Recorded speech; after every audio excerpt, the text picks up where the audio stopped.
Today's topic is about chemical bonding. First of all, we'll be talking about formation of ions.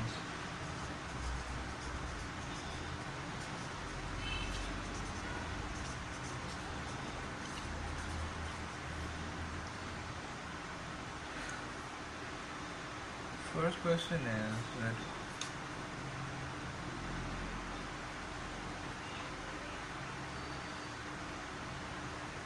why do ions form? Why do they form? Why?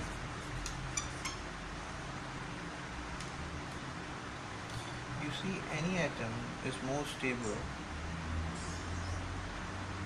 if there is an atom of an element. It is more stable when the valence shell is complete.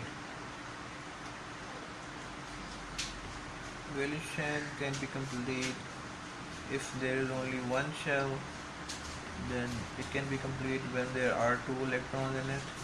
If it is more than one shell, say 2, 3, 4 shells, it's complete when the valence shell has 8 electrons. So an atom is most stable when the valence electron shell is completely filled. Atoms of elements either gain electrons or lose electrons to attain a stable electronic configuration.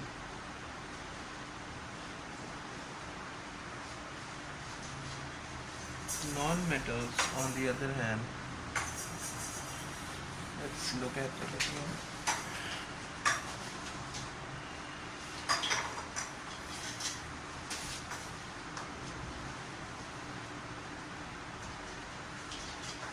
Non-metals usually gain electrons. Let's say there is chlorine and it is in the 7th group of the periodic table.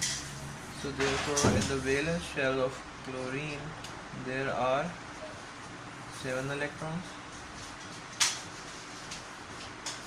So in order to have 8 electrons, it needs to gain an electron from another element, from the atom of another element. Here let's take the example of sodium.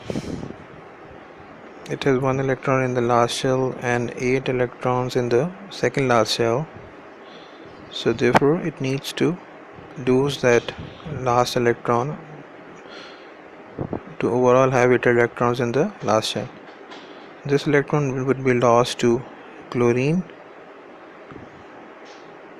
So the last shell of sodium would be gone because it has lost that last electron.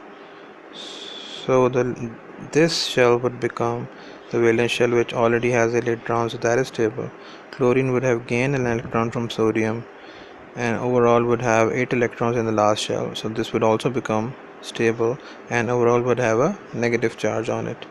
Sodium, on the other hand, would have an overall positive charge because it has lost an electron.